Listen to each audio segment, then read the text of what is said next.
Hi everyone, this is Navendra Agarwal और आज हम लोग देखेंगे कि कोई भी क्वाड्रेटिक इक्वेशन की मिनिमम वैल्यू कैसे निकालते हैं और देखेंगे कि हम लोग रेंज कैसे निकालेंगे कोई क्वाड्रेटिक इक्वेशन की, और थोड़ा एपी जीपी और एचपी के बारे में भी थोड़ा देखेंगे क्योंकि वो काम आने वाला है हम लोग को आगे। और मैं थोड़े प्रीवियस क्वेश्चंस भी कराऊंगा वीडियो के एंड में, तो वीडियो को स्किप मत करना। तो हम लोग चालू करते हैं कि कोई मिनिमम वैल्यू कैसे निकालते हैं कोई भी उसकी क्वाड्रेटिक इक्वेशन की। तो अगर कोई क्वाड्रेटिक इक्वेशन है तो हम लोग क्वाड्रेटिक इक्वेशन में फंक्शंस के जैसे लिखते हैं, मतलब जैसे आपने 10th में देखा होगा एफ एक्स इक्वल टू ऐसा करके कुछ लिखते थे, x square plus 4x plus 3। तो ऐसे लिखते हैं हम लोग क्वाड्रेटिक इक्वेशन को। तो इसको एफ एक्स ना लिख के अगर हम लोग वाई लिख लें तो भी एक ही बात होती है। हम लोग ने एफ एक्स को वाई बोल दिया और इसको ऐसे लिख लिया। तो हम लोग जब इसको प्लॉट करेंगे तो हम लोग एक्स एक्सिस में x की वैल्यू प्लॉट करेंगे और y एक्सिस में fx की वैल्यू प्लॉट करेंगे। तो जब भी हम लोग देखते हैं तो ये एक पैराबोला की इक्वेशन होती है। हम लोग पैराबोला पढ़ेंगे तो ये पैराबोला की इक्वेशन होती है। तो ये पैराबोलिक बनता है, मतलब इसमें देखो a पॉजिटिव है, मैंने आपको बताया था कि a पॉजिटिव होता है और d नेगेटिव होता है। तो मतलब अभी d रहने देते हैं, पहले a पॉजिटिव होता है तो ये अपवर्ड पैराबोला बनता है, मतलब ऊपर से खुलता है। तो ये कुछ ऊपर से ही खुलेगा और इसका d देख लेते हैं। d हमारा है 16 माइनस 12, तो d पॉजिटिव है हमारा। तो ये एक्सिस को कट करेगा, एक्स एक्सिस को 2 पॉइंट पे, तो ये ऐसा कुछ बन जाता है। तो इसकी मिनिमम वैल्यू क्या होगी, इसकी जो भी मिनिमम वैल्यू आएगी वो y होगी, क्योंकि देखो x कुछ भी डालेंगे तो हमको जो आंसर मिलता है वो y में मिलता है। तो ये ग्राफ बनता है। हम लोग इसको सिर्फ रूट्स के, जो हम लोग रूट्स निकालते थे, रूट्स से हम लोग को यहाँ पे देखते थे। हम लोग यहाँ पे कैसे देखते थे, क्योंकि यहाँ पे y 0 हो रहा है और हम लोग ऐसे ही निकालते थे। इसको x square plus 4x plus 3 को इक्वल टू 0 करके निकालते थे। मतलब इसमें हम लोग देखते थे कि कौन से x पे ये पैराबोला 0 हो रहा है, इसलिए हम लोग इसको ऐसा लिखते थे और इसमें y 0 डाल देते थे हम लोग डायरेक्ट, तो ये ऐसा इक्वेशन आ जाता। तो इसका ग्राफ लेकिन ऐसा बनता है। हम लोग रूट्स निकालने के लिए y को 0 डाल देते क्योंकि हम लोग को देखना रहता है कि कौन से x पे y 0 हो रहा है। तो इसके रूट्स यहाँ पे आ जाते हैं, x1 x2, मतलब x1 x2 मतलब अल्फा बीटा मान लो रूट्स हमारे। तो हम लोग रूट्स निकालते थे इसको 0 करके। अब इसकी मिनिमम वैल्यू क्या होती है, ग्राफ देखें हम, तो ग्राफ देखनी पड़ता है हम लोगों को मिनिमम वैल्यू के लिए। मिनिमम वैल्यू कहाँ होती है, जब ग्राफ एकदम अपने सबसे नीचे वाले पॉइंट पे होता है, उसके नीचे कुछ नहीं होता। तो इसकी मिनिमम वैल्यू देखें तो यहाँ सबसे नीचे आएगी, पर लेकिन इसकी मैक्सिमम वैल्यू, ये इसकी मैक्सिमम वैल्यू डिफाइंड नहीं है क्योंकि ये इन्फिनिटी तक ग्राफ जा रहा है। तो हम लोग उससे यहाँ पे मिनिमम वैल्यू ही पूछेंगे। तो ये जो कोऑर्डिनेट होता है ना, इस पर क्या रहता है हमारा, इसका y कोऑर्डिनेट इस पॉइंट का, सबसे मिनिमम पॉइंट का, इसको हम लोग लिखते हैं -b/2a कॉमा -d/4a। मतलब यहाँ पे अगर हम लोग -b/2a इस इक्वेशन में डालेंगे तो यहाँ पे हम लोग का y कोऑर्डिनेट आएगा जो कि -d/4a होगा। तो -d/4a होता है और इसका x कोऑर्डिनेट -b/2a हो जाता है। तो इस इक्वेशन में देखें तो -b/2a क्या है, -b/2a तो -4/2, मतलब -2 होना चाहिए। अब हम लोग ने यहाँ बना लिया, तो हम लोग को यहाँ बनाना चाहिए था इस वाले कोऑर्डिनेट में, लेकिन यहाँ बना लिया। मैं समझाने के लिए बता रहा हूँ, अभी बनेगा वो इधर, लेकिन मैंने इधर बना लिया, समझाने के लिए मैंने किया था। तो अब -d/4a देखें तो -d/4a -4/4 × 1, तो -1 आएगा। तो ये -2, -1 इसका मिनिमम पॉइंट हो जाएगा। और उसमें मिनिमम हमारी वैल्यू क्या आएगी, जो हम लोग का y आएगा मिनिमम। तो y मिनिमम यहाँ पे क्या आएगा, y = -d/4a। इस क्वाड्रेटिक इक्वेशन की मिनिमम वैल्यू x = -2 पे अकर करेगी और वो x = -2 डालने पे ये हम लोग को -d/4a देगा, जो कि हम लोग को मिलेगा -1। तो इस क्वाड्रेटिक इक्वेशन की मिनिमम वैल्यू हम लोग को -1 मिलेगी। तो इसका आंसर हो जाएगा कि इसकी मिनिमम वैल्यू -1 है इस क्वाड्रेटिक इक्वेशन की। और अगर ऐसा पूछा जाए कि कौन से x पे आ रही, तो x हमारा -2 है। अब अगर ये डाउनवर्ड ओपनिंग होता तो उसको मिनिमम कैसे बोलते हैं, आप लोग सोच रहे होंगे, जो लोग ध्यान दे रहे होंगे वो लोग सोचे होंगे कि अगर ये ग्राफ डाउनवर्ड ओपनिंग होता, कि ऐसा होता, तो इसमें तो मिनिमम वैल्यू डिफाइंड नहीं, क्योंकि इन्फिनिटी तक जा रहा है, इन्फिनिटी तक। और मिनिमम वैल्यू मतलब सबसे लीस्ट वैल्यू, जो सबसे नीचे आती है, इसमें मिनिमम वैल्यू डिफाइंड नहीं रहती। तो इसमें मिनिमम वैल्यू पूछेंगे भी नहीं, इसमें मैक्सिमम वैल्यू पूछेंगे, क्योंकि ये मैक्सिमम बन जाता है अब यहाँ पे, क्योंकि ये सबसे ऊपर जाके इसके ऊपर कुछ नहीं है इस ग्राफ का, तो सबसे ऊपर मैक्सिमम बन जाता है। 12th में लोग मैक्सिमम मिनिमम पढ़ेंगे, उसमें आपको सब समझ आएगा। तो सबसे ऊपर इसका मैक्सिमम बनता है, मतलब इस पे मैक्सिमम वैल्यू मिलती है। तो इस पे मैक्सिमम वैल्यू बनेगी, लेकिन इसका कोऑर्डिनेट भी यही रहेगा, -b/2a -d/4a। तो इसमें आपसे मिनिमम वैल्यू नहीं पूछेंगे ऐसी कोई क्वाड्रेटिक इक्वेशन में, इसमें मैक्सिमम वैल्यू पूछेंगे। मान लो ऐसी कुछ इक्वेशन है y equals to -x² + 3x -4, ऐसी कुछ इक्वेशन है तो इसमें a नेगेटिव है तो ये ऐसी डाउनवर्ड ओपनिंग होगी, इसका d पता नहीं, d अगर नेगेटिव होगा तो डिसजॉइंट होगा, मतलब यहाँ से 2 पॉइंट में इंटरसेक्ट नहीं करेगा, तो वो अलग बात हो जाती है। हम लोग यहाँ पे a का डिस्कस कर रहे हैं अभी, तो इसका मैक्सिमम वैल्यू हमारा आएगा -d/4a। तो ये बात पक्का है कि अगर a पॉजिटिव है तो उसकी मिनिमम वैल्यू -d/4a है, और a अगर नेगेटिव है तो क्वाड्रेटिक इक्वेशन की मैक्सिमम वैल्यू -d/4a है।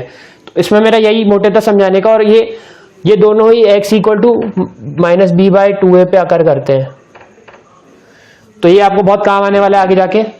अभी हम लोग इस पर एक प्रॉब्लम डिस्कस कर लेते हैं, तो मैं एक प्रॉब्लम लिख देता हूं इस पर। तो हमारा क्वेश्चन कुछ ऐसा है, if quadratic equation ax² + bx + c, ये हमें क्वाड्रेटिक इक्वेशन दी है और इक्वल टू 0 कर दिया, मतलब इसका रूट्स करके देखेंगे, मतलब y कुछ नहीं है यहाँ पे, तो ये क्वाड्रेटिक इक्वेशन है। If quadratic equation ax² + bx + c = 0 does not have 2 different real root, and इसके 2 रियल रूट नहीं है, ये नहीं है, and a - b + c is greater than 0, then find the minimum value of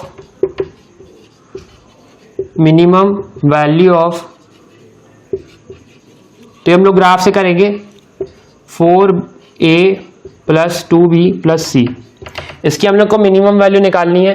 तो ये हम लोग देखेंगे, तो इसमें देखो कोई क्लू नहीं मिल रहा आप लोगों को कि a b c कुछ नहीं पता, तो यहाँ पे हम लोग को एक चीज दी है, इसको 2 रियल रूट नहीं है, मतलब 2 रियल रूट नहीं है, ठीक है, तो मतलब इसका एक रियल रूट भी नहीं होगा, तो दोनों कॉम्प्लेक्स रूट होंगे, क्योंकि मैंने पिछली वीडियो में बताया था कि एक अगर कॉम्प्लेक्स रूट हुआ तो दूसरा उसका ऑफ कोर्स कॉन्जुगेट होगा, तो दोनों कॉम्प्लेक्स हो जाएंगे, तो इसका d नेगेटिव बोल सकते हैं हम लोग यहीं से, तो इसका d नेगेटिव हो गया।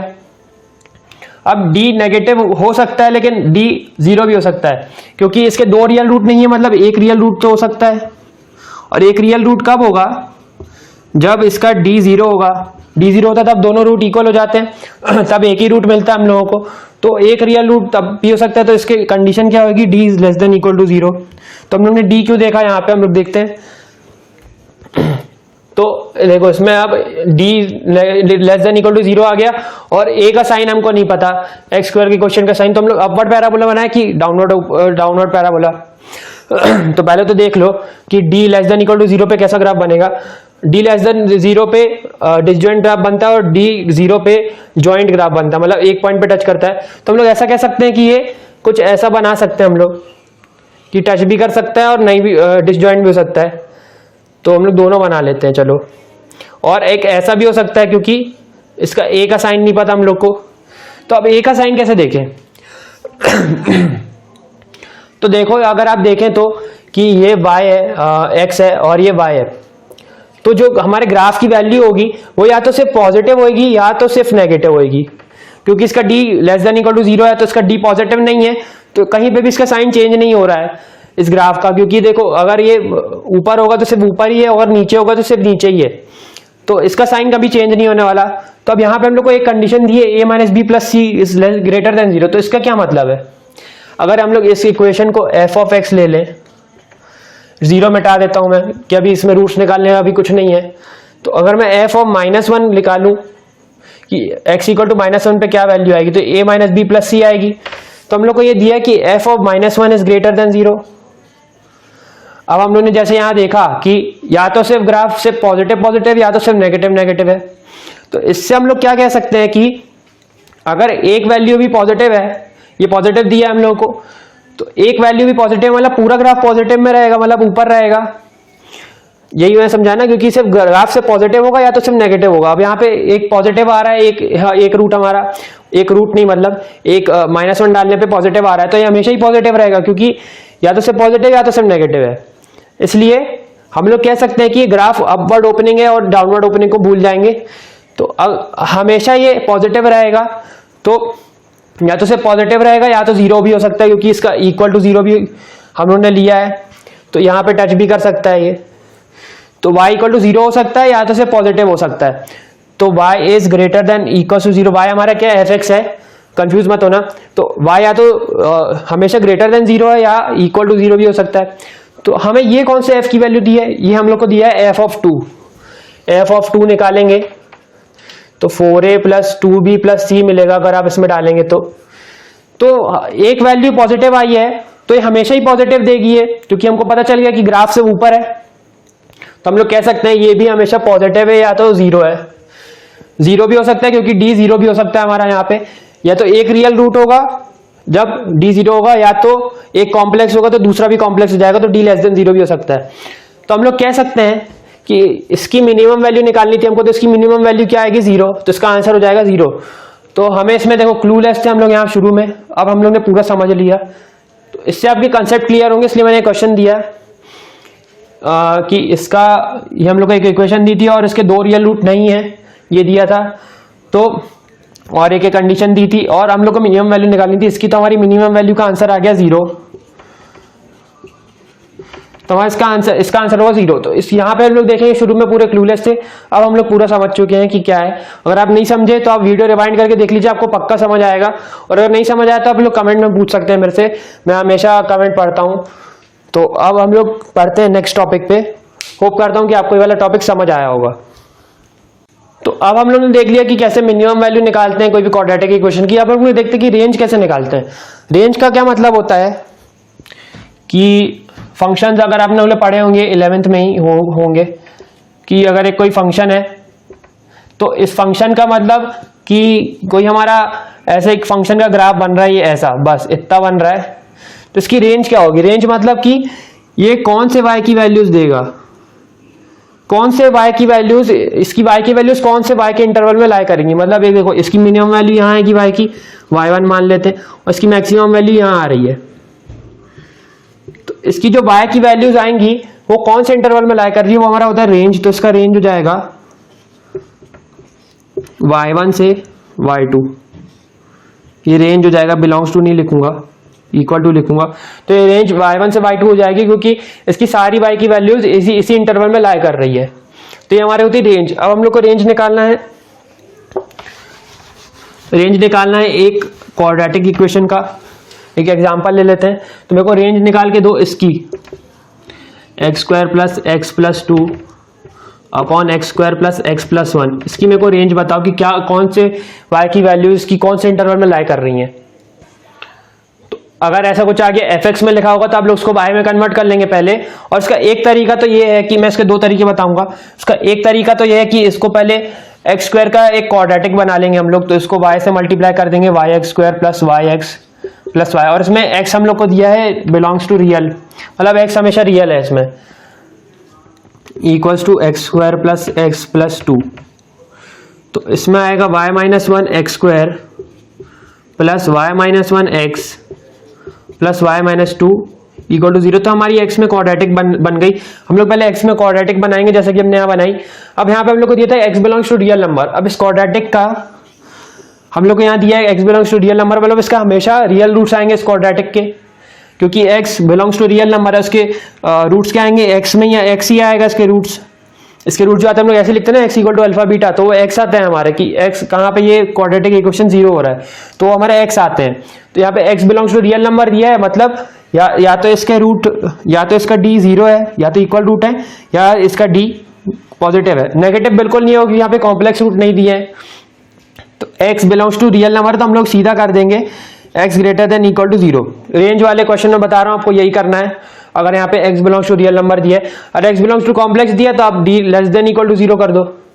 इक्वल टू हो सकता है और नहीं भी हो सकता है, वो क्वेश्चन पे डिपेंड करता है।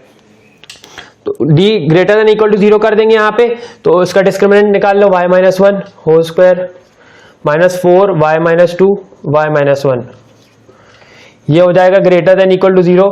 तो y square plus 1 minus 2y minus 4 into Y square minus 3y plus 2 greater than equal to 0। तो minus 3y square minus 2y plus 12y, तो plus 10y plus 1 minus 8 -7 is greater than equal to 0। अब इसका हम लोग positive कर लेते हैं, इसको दिक्कत होगी। जब भी माइनस साइन कॉमन लेके उधर भेजते हो तो ये साइन चेंज हो जाता है। तो हमारे y की रेंज हम लोग यहाँ से आसानी से निकाल लेंगे, जैसे कि हम लोग ने पहले वीडियो में देखा था कि रेंज कैसे निकालते हैं। तो इसको ले लेंगे 3y² - 3y - 7y + 7 less than equal to 0।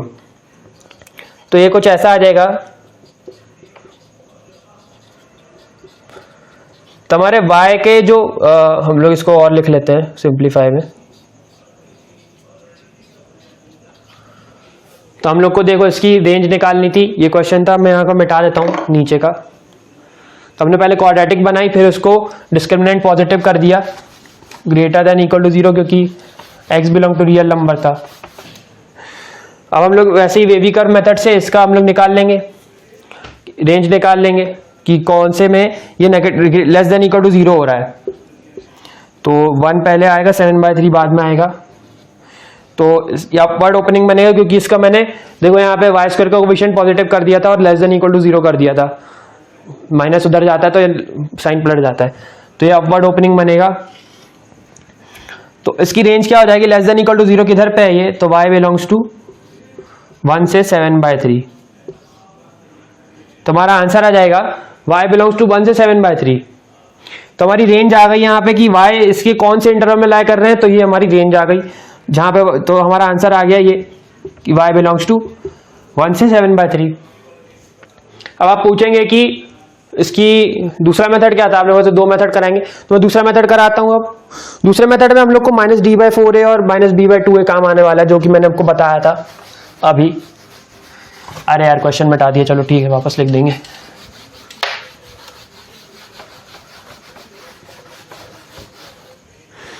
तो रेंज निकालो इसकी,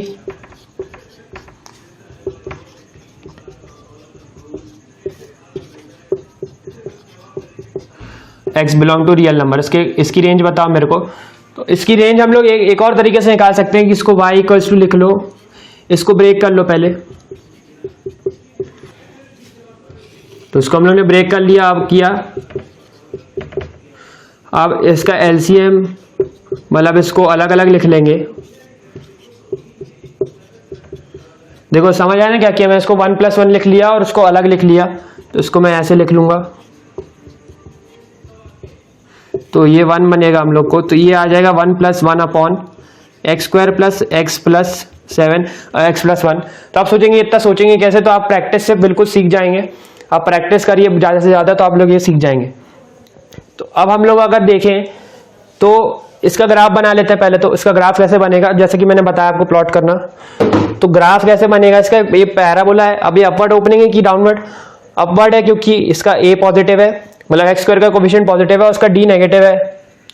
अब d नेगेटिव और अपना a पॉजिटिव, तो ये डिसजॉइंट ग्राफ बनेगा, अपवर्ड ओपनिंग। अब जो भी रेसिप्रोकल की मिनिमम वैल्यू होगी वो y की मैक्सिमम वैल्यू होगी। क्यों, ऐसा क्यों होगा, क्योंकि देखो अगर डिनोमिनेटर में मिनिमम होगा तभी तो न्यूमरेटर में मैक्सिमम होगा। ऐसे कैसे, क्योंकि देखो अगर 1/2 लिखेंगे तो 1/2 0.5 होता है। अब मान लो ये 2 डिनोमिनेटर की मैक्सिमम वैल्यू थी और इसकी अब मिनिमम वैल्यू लेते हैं। मिनिमम वैल्यू माने मान ली 1 थी डिनोमिनेटर की मिनिमम वैल्यू, ठीक है। डिनोमिनेटर की मैक्सिमम वैल्यू 2 थी और मिनिमम वैल्यू 1 थी, तो ये क्या देगा हमें 1। मतलब मिनिमम वैल्यू पे ज्यादा आया और मैक्सिमम वैल्यू पे कम आया, क्योंकि डिनोमिनेटर क्या करता है, जो हमारा जो न्यूमरेटर है उसको डिवाइड कर देता है। तो आंसर को कम करेगा अगर ये मैक्सिमम होगा, और अगर आंसर को बढ़ाएगा जब ये मिनिमम होगा। तो इसके मिनिमम में y का मैक्सिमम आएगा। इस इक्वेशन, इस क्वाड्रेटिक इक्वेशन का मिनिमम निकाल लेंगे। तो इसका मिनिमम क्या होगा, y वाला निकालना हमको, x बिल्कुल मत निकालना। तो इसका मिनिमम, ये मैं y को x कोऑर्डिनेट लिखा और y कोऑर्डिनेट। तो इसका मिनिमम हमेशा -d/4 ही होता है। मैंने बताया कि जिसका a पॉजिटिव होता है उसका मिनिमम -d/4 होता है, जिसका a नेगेटिव होता है उसका मैक्सिमम -d/4 होता है। तो इसका मिनिमम ये y निकालना, x नहीं। तो इसका मिनिमम हो जाएगा minimum of x² + x + 1 is equal to -d/4a। d क्या है हमारा 3, -3, तो -3/4, क्योंकि इसका a1 है। तो 3/4 इसका मिनिमम हो जाएगा। अब इसका मिनिमम मतलब y का मैक्सिमम, तो y की मैक्सिमम वैल्यू क्या आ जाएगी, अगर हम लोग इसकी मिनिमम वैल्यू इसमें डाल दें तो 1 + 1/3/4, तो हमको देगा 7/3, जो कि हम लोग की उस वाले क्वेश्चन में भी उस वाले आंसर में भी आई थी, 1 से 7/3 आई थी, याद रखना अभी। तो इसका y मैक्सिमम 7/3 आ गया। अब y मिनिमम निकालना है तो इसकी मैक्सिमम वैल्यू देख लो कितनी है। इसकी मैक्सिमम मतलब y की मिनिमम, इसकी मिनिमम मतलब बस y की मैक्सिमम। इसकी मैक्सिमम वैल्यू क्या है?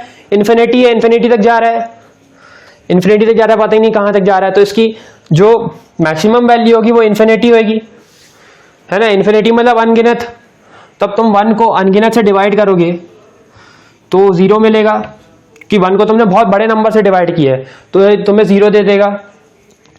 तो अब इसकी मैक्सिमम डाली तो y की मिनिमम आ जाएगी, तो y की मिनिमम क्या आएगी?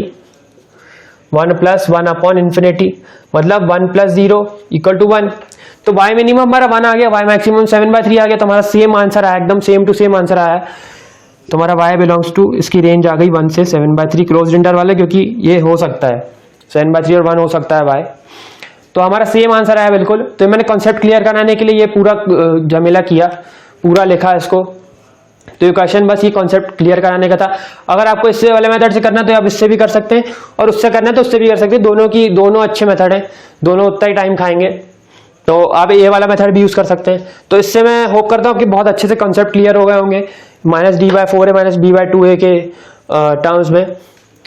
तो हम लोग अब अगला टॉपिक देखते हैं कि एपी, जीपी और एचपी क्या होता है, वो मैं थोड़ा थोड़ा भी बताऊंगा। अभी हम लोग अगला चैप्टर एपी करेंगे तो उसमें सब बताऊंगा डिटेल में। अभी जितना काम आएगा उतना मैं बता देता हूं।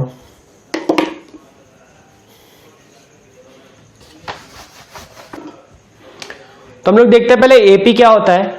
एपी मतलब अरिथमेटिक प्रोग्रेशन। आप लोगों ने 10th में पढ़ा होगा कि कोई भी ऐसा लिखा हुआ है,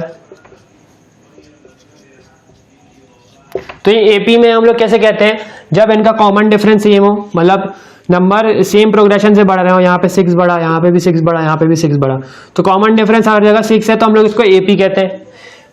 एपी तो जानते ही होगे, तो इतना एपी में रहता है। और इसका फर्स्ट टर्म क्या रहता है? ए, जो हम लोग 1 कहते हैं इसको। जीपी में क्या रहता है? ज्योमेट्रिक प्रोग्रेशन, इसको हम लोग कहते हैं geometric progression.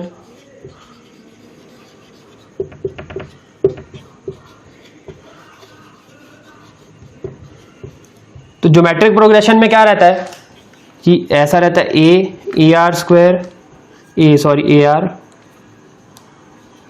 Square, AR cube, और ऐसा करते करते रहता है।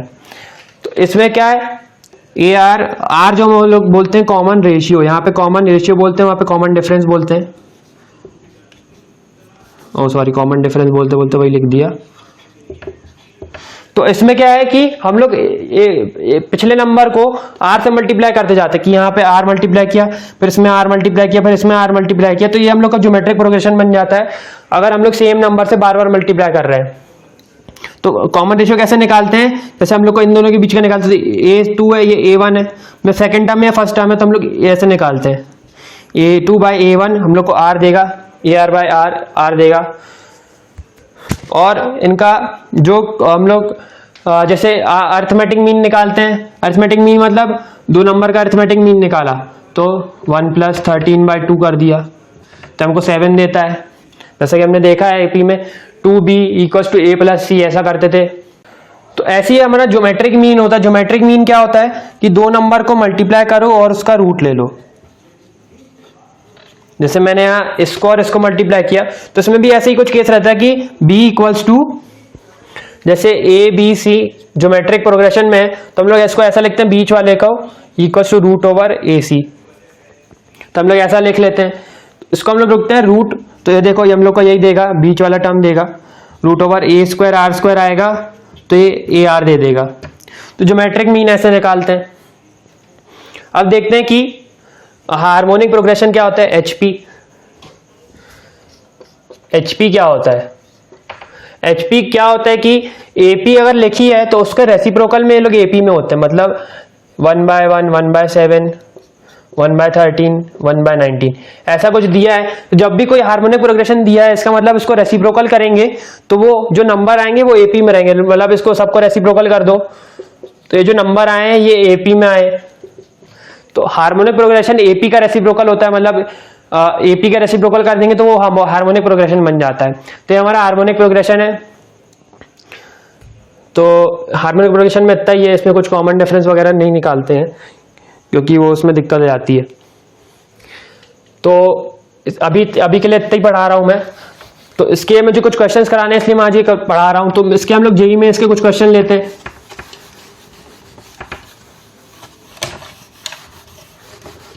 तो अब जेईई में इनके प्रीवियस ईयर क्वेश्चन करते हैं आज के, तो मैं दिखा देता हूं आपको।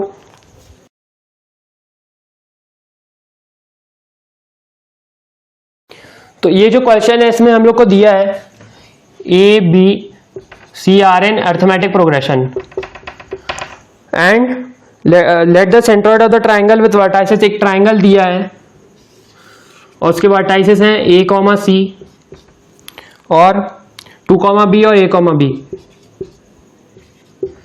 तो इसका सेंट्रोइड हमें दिया है कि सेंट्रोइड का हम लोग को दिया है क्या है सेंट्रोइड है 10/3 7/3। तो हमको फाइंड करना है if alpha beta are the roots of the equation ax² + bx + 1 = 0, then find the value of α² + β² - alpha beta. इसकी वैल्यू निकालनी है। तो देखो हमारे पास पूरा क्वेश्चन आ गया।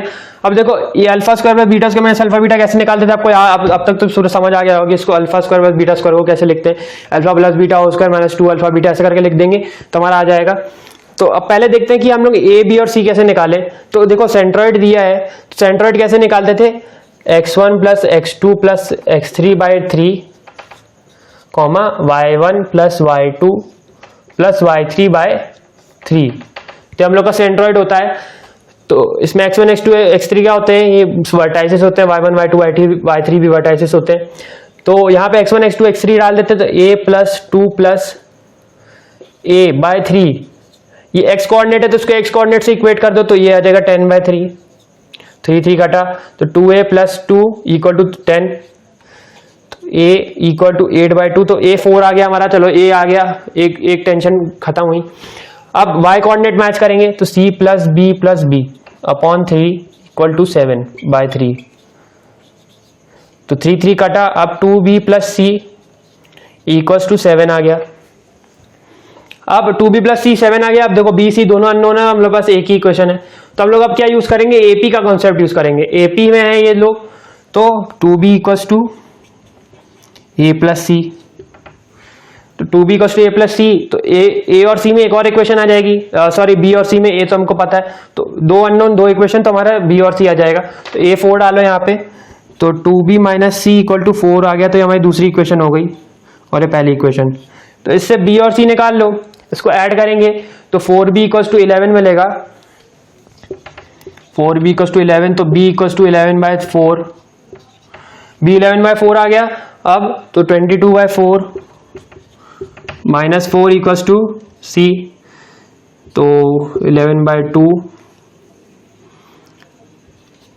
3/2 हमारा c आ गया। तो हमारी तीनों वैल्यूज आ गई हैं। अब हम लोग ये निकालेंगे। तो ये कैसे निकलता है, वही अपना खानदानी alpha + beta whole square minus 2 alpha beta, इसको कर देंगे और एक और अल्फा बीटा दिया तो ये हो जाएगा alpha + beta whole square minus 2 alpha beta. इसको लिखा हमने, अब इसको लिखो तो माइनस अल्फा बीटा। तो हमको इसकी वैल्यू निकालनी है। तो ये क्या हो जाएगा, alpha + beta whole square minus 3 alpha beta हो जाएगा। तो अब अल्फा + बीटा निकालो, -b/a, तो ये क्या देगा, -b/a कर लो, -11/4 / 4, सॉरी मैंने a मिटा दिया, a 4 है, तो -b/a, तो -11/4 और नीचे भी 4 था तो इंटू हो गया स्क्वायर -3 इंटू अल्फा बीटा क्या है, प्रोडक्ट ऑफ रूट्स, तो 1/a, तो 1/4।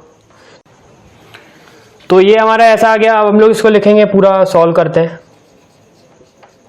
121/256 -3/4, तो ये कुछ आ जाएगा 121 - 192 256, तो ये आ जाएगा -71/256।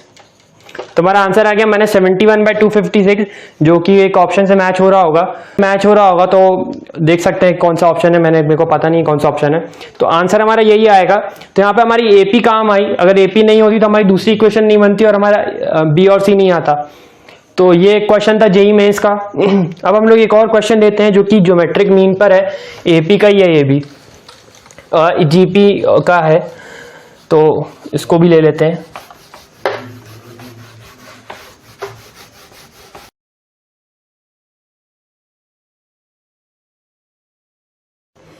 तो इस क्वेश्चन में हमको दो क्वाड्रेटिक इक्वेशन दिए, X square minus 3x plus P equal to 0,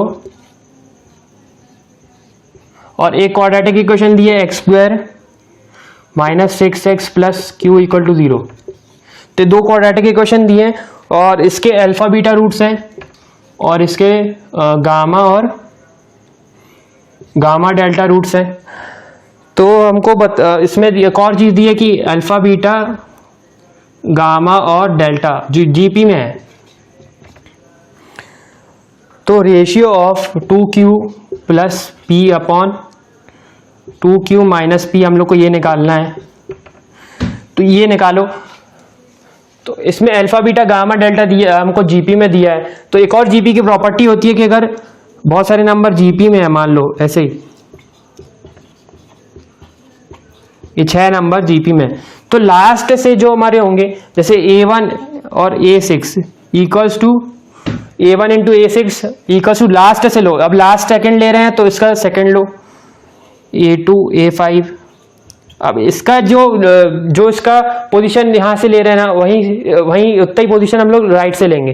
तो A3 इंटू A4 इसकी प्रॉपर्टी रहती है कि इतने सारे नंबर अगर जीपी में है तो फर्स्ट और लास्ट का प्रोडक्ट इक्वल्स टू सेकंड और सेकंड लास्ट का प्रोडक्ट इक्वल्स टू थर्ड और थर्ड लास्ट का प्रोडक्ट। अगर यहाँ पे बीच में एक और एलिमेंट होता, मान लें यहाँ पे एक और एक एलिमेंट है बी, तो इक्वल्स टू होता बी स्क्वायर, क्योंकि उसकी पोजीशन लेफ्ट से भी फोर्थ होती है और राइट से भी फोर्थ होती है, तो बी इंटू बी कर देते हम लोग, तो बी स्क्वायर ऐसा लिख देते।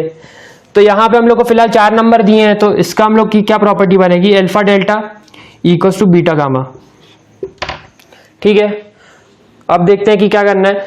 तो अल्फा और बीटा को ऐसे लिख लेंगे, बीटा यहाँ ले आया मैं और डेल्टा को यहाँ ले गया। तो अब हम लोग का एक प्रॉपर्टी होती है, अब 10th में पढ़ी हो या नहीं पढ़ी ये नहीं पता मेरे को, कि अगर ऐसे दो नंबर दो फ्रैक्शन हम लोग को इक्वल्स टू में दिए रहते हैं तो हम लोग क्या करते हैं, न्यूमरेटर माइनस डिनोमिनेटर ऊपर कर दिया और नीचे न्यूमरेटर प्लस डिनोमिनेटर कर दिया। ये मॉड में लिख देंगे सब, इक्वल्स टू यहाँ पे भी वही करेंगे, numerator minus denominator upon numerator plus denominator, ये भी मॉड में। अब दोनों साइड मॉड है, तो अब देखो ये हमारी प्रॉपर्टी होती है कि numerator plus minus denominator upon numerator plus denominator. ये मेरे को प्रॉपर्टी का नाम याद नहीं आ रहा, लेकिन यहाँ पे ये प्रॉपर्टी लगती है। तो ये 10th में आपने पढ़ी है ना पढ़ी पता नहीं मेरे को, तो अब यहाँ देख सकते हैं। तो ये प्रॉपर्टी तो हम लोग अल्फा माइनस बीटा और अल्फा प्लस बीटा ये सब निकाल सकते हैं हम लोग क्वाड्रेटिक इक्वेशन। तो अल्फा प्लस बीटा तो आ गया हमारे पास। अल्फा माइनस बीटा कैसे निकालेंगे, अल्फा माइनस बीटा हमारा ऐसे निकालेंगे, alpha minus beta whole square equals to होता है alpha plus beta whole square minus 4 alpha beta. तो अल्फा माइनस बीटा का जो मॉड आता है वो रूट ओवर ये आ जाएगा alpha plus beta whole square minus 4 alpha beta, है ना। तो ये हमारी कंडीशन बनती है। तो अल्फा माइनस बीटा यहीं से निकाल लेते हैं, अल्फा माइनस बीटा आ जाएगा हमारा root over alpha plus beta क्या है, माइनस ऑफ माइनस 3/1, तो 3 का square minus 4p product of root. ऐसे हम लोग गामा माइनस डेल्टा निकाल लेते हैं। देखो हम लोग ने मॉड क्यों लगाया है, क्योंकि हमें पता नहीं है कि गामा डेल्टा में से और अल्फा बीटा में से कौन सा बड़ा है, अल्फा बड़ा है या बीटा बड़ा है या गामा बड़ा है डेल्टा बड़ा है, तो ये हमको नहीं पता। ऐसे हमारे पास ये आ जाएगा 6 का स्क्वायर माइनस 4q, फॉर्मूला तो यही होगा, गामा और डेल्टा आ जाएगा बस। और अल्फा प्लस बीटा तो यहीं से निकाल लो, तो हम लोग को आ जाएगा 9 minus 4p upon alpha plus beta को हम लोग मॉड हटा देंगे क्योंकि ये पॉजिटिव आएगा। तो अल्फा प्लस बीटा हमारा पॉजिटिव आएगा क्योंकि ये 3 आएगा, तो इसको हम लोग मॉड हटा देंगे, इक्वल टू रूट ओवर 36 6 का स्क्वायर और माइनस 4q अपॉन ये आएगा गामा प्लस डेल्टा, तो ये 6 देगा।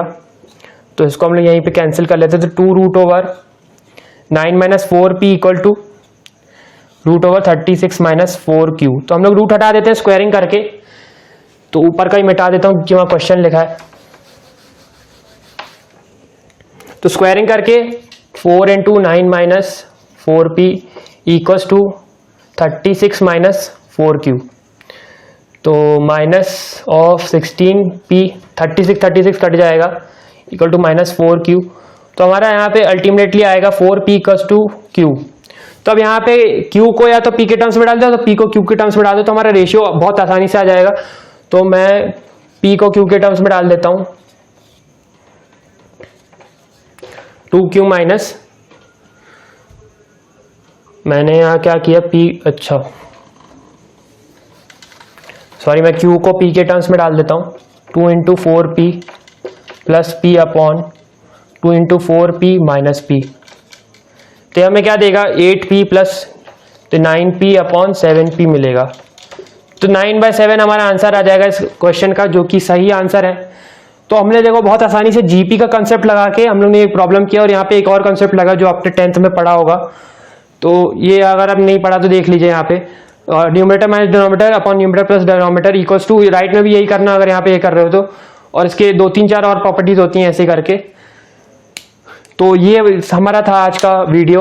अब वीडियो ज़्यादा लंबी ना हो इसलिए मैं और कुछ नहीं पढ़ा रहा हूँ। तो हम लोग अगले टॉपिक सब नेक्स्ट वीडियो में लेंगे। And thanks for watching till the end, all the best.